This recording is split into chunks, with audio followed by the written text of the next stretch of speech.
Then I had another artist and I signed him to my company, and then he ended up leaving. And when he was telling me he was leaving, my landlord came upstairs and was like, you have too much traffic in your house, you're evicted. You call me butter. From Kanye West to Cash Money Records to GHerbo, Mikkey Halsted probably has one of the most interesting stories in hip-hop. A story that's way below the radar until today. Let's talk about the untold story of Mikkey Halsted. My part, you know what I'm saying? Mikkey Halsted, those that know.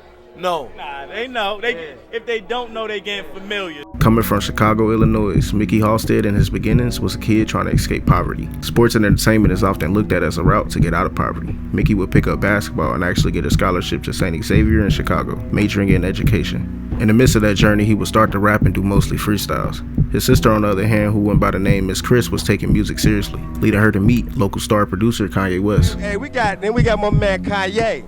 This motherfucker tracks, man, hold on. This nigga from Chi-Town. Kanye's studio was at his mother's house at the time, down the west, and Kanye and Miss Chris would start to make music. Mikkey stopped over one day to chill at a studio session and ended up freestyling. One day I go over there and like his house was like the who's who of like the young up and coming Chicago rappers. They was in his mama crib. One day I came over there and I was rapping and he was like, damn boy, you like really dope. Kanye was impressed by his freestyle so much that he gave him a beat tape to see if he could write songs as well as he freestyles.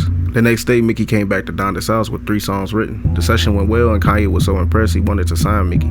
Before Good Music, Kanye had a label called Con Productions. Reluctant at first because his dreams of playing basketball at a professional level was still on the table, Mikkey would eventually sign and Kanye would push him as his lead artist. The two made a demo tape that took off in Chicago. This tape was being bootlegged and songs from the tape were being played on the radio. Then, you know, like my demo was like, all of a sudden overnight people was really saying like, the consensus on the street was like I was the best rapper in the city.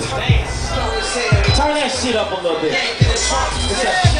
Mikkey speak from his heart, bleed on the page, gains the 16 bars, get freed on the stage. Kanye and Mikkey's demo landed in the hands of Birdman from Cash Money Records, who wanted to sign the entire Con Productions roster, including Kanye West. Birdman wanted to sign them and create Cash Money Midwest. Kanye was reluctant to sign because he felt like the brand of Cash Money was too street. And in reality, the artist they wanted the most in the deal was Mikkey Halsted. Kanye's main focus at that time was getting to New York to work with Rockefeller Records. Kanye like, man, they love you, man, but I don't really want to fuck with it. Like, they too, like, gangster for me. Like, this not really my wave. I kind of fuck with Jay, and he like, man, go down there, man. See what I'm gonna go see. I'm gonna go see him for myself. Me and my sister go down there because they was like, man, he want to sign you and your sister. Go down there. They put us in a room. They bring in this lawyer, Vernon, and Vernon has he was saying this is Biggie's lawyer. This contract the same as Biggie's contract. I'm like, man, can I get a lawyer? They like, man, we ain't really got time. They already had the checks written, and they wanted to make his demo his first major label album. The album was planned to release 3 months after he signed. Kanye, who did all the production on the demo, would get paid also. Mikkey and his sister would take the deal with Cash Money Records, starting in his own words, 2 years of pure hell. You know, next day comes and they like, man, you know, we don't really need none of the Kanye tracks.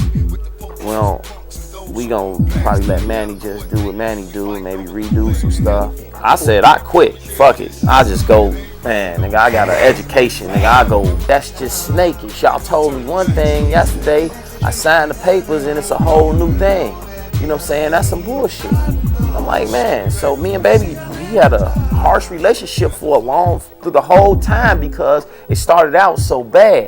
Birdman eventually obliged and paid Kanye for a number way less than he expected. Kanye used that money to go to New York, and the rest was history. Artist that I had signed to me went down to his label, and he called me like, man, dog, I'm trying to roll with them, blah, blah, blah. And right when I was on the phone with him, my manager came up and told me, not my manager, but my landlord was like, yo, you evicted from your apartment. For having too much traffic. I'm having too much traffic because I'm trying to put too many people on. Yeah. Because I'm the producer, I'm a hot producer at the shop, so everybody gonna want to come over my crib and like rapping, man. Like ODB say. So I just packed everything up at U-Haul, and me and my mother, we drove to Newark. The promised brand of Cash Money Midwest never came to fruition, and Cash Money started to pressure Mikkey to switch up his image. Go from polos to white tees and Reebok. Get you a neck tattoo. to appear more street and less of a quote-unquote college boy. Mikkey refused each request, starting his creative differences with Birdman. The Reebok White classics. tees, Reeboks, all that, like, but I'm like, man, like, I'm a polo type of dude, you know what I'm saying? It's like, oh, that should have never worked, that, and then I'm watching Kanye do the exact same thing and like, fucking go crazy. Bad business practices is a constant theme you hear about Cash Money Records, allegedly. When Mikkey signed to Cash Money, he signed away his publishing unknowingly. With over 75 songs recorded, the promised debut album he was supposed to drop never came out. The biggest look he had on the label was Lil Wayne's single, Shine. CMR, so you know my cash is low. And brains, I ain't even gotta ask it's on. Mikkey wrote 15 to 16 songs that landed on gold and platinum albums and never received a royalty check. When he went to get half of his publishing back, they only offered him $10,000. Bro, I swear to God, I ain't know nothing about this publishing shit. I didn't know. And Fresh used to be like, cause Fresh was on before me. Right.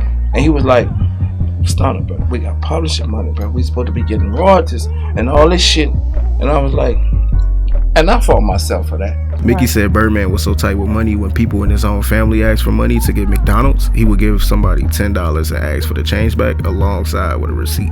Mikkey once stated that to keep people in line, Birdman would have 2 buses on tour. There was something called a shark bus, where you would be on a bus with ex-convicts and people who just got out of jail, I guess to kind of keep you on your toes. And if you were on good terms, you would be on the artist bus, where it's more relaxed. I used to have a bus with at least 100 with me. My whole neighborhood was with us, so we wasn't already tuned into what we was doing. We were just happy to be out the ghetto. By 2004, Cash Money and Mikkey would part ways after an altercation built up from years of frustration. Because at the end of the day, I'm a man before anything. I walk away from all this shit. And it's what I end up doing at Cash Money, just walking away. You know what I'm saying? After altercation, well, you know, I had to put my hands on the dude because he was disrespecting me to the utmost. And so, despite that rough period with Cash Money, Mikkey built relationships with Lil Wayne and Manny Fresh, who saw the talent he had as a rapper. In a 2008 XXL interview, Lil Wayne credited Mikkey for being the one that inspired him to switch up his style. The interviewer implied it was Gilly the Kid who inspired him, but Wayne's response was, Mikkey, if anybody had me really get on my shit. You know them niggas from the shy, like Kanye say his words right, you can understand exactly. I don't like to say I had no influence on nobody, you know, but me. So it's, you know, people say that all the time. People say they hear my style and a lot of other people, but me, I don't even see it like that. Back in Chicago, Mikkey started working with star producer No ID and created the album The Dark Room. He had a short stint with Jermaine Dupri at Virgin Records, but that would fall through after Virgin was bought by Capitol Records. It seems that each corner Mikkey was running into roadblocks, but each roadblock at these labels taught Mikkey how to apply major label tactics to the independent grind. By 2012, the drill sound in Chicago was taking over not only in Chicago, but globally. GHerbo, who went by Lil Herb at the time, was starting to gain traction. Call it a transaction. Pop up at a nigga's show with the fans clapping. Kill him while the fans clap. Before we dip finish the clip, I think the man's acting. After hearing his music on YouTube, Mikkey, who was living in LA by this point, flew in to get in contact with GHerbo and was looking to manage Herb as an artist and mold him not only as an artist, but as a businessman also, something he didn't have on his rise. Coach K, who was my manager, really inspired me to like step onto the other side of the business. And so when I discovered GHerbo and just being that figure that could kind of help guide the youth around these potholes in the industry that I unfortunately fell into. That's why you gotta shout out to Mikkey Halsted, bro. That was that when I first started rapping. That was my manager. At the time, when I first met him, bro, I was 16, 17 years old, man. So I used to like not have a phone and not really get no fuck, just be standing on the block posted up all day, cause shit, that's what everybody outside anyway. If I could get in touch with whoever, but he really used to pull up looking for me on my block, like when I'm 15 years old with his family, got his kids, his wife in the car, his kids like 2-3 years old. He pulling up like, where Herb at? You feel what I'm saying? Cause he was trying to be my manager and shit. You feel? The music industry, people that grow up in LA and New York, it's a lot of those kids that come out of Brooklyn or come out of Compton and go work for these labels and have jobs and understand everybody doesn't have to be a rapper to be part of the music business, right? At the end of the day, we got to know that there's so many jobs in this ecosystem called the music industry, and it's a billion, multi-billion dollar, $1 trillion really industry.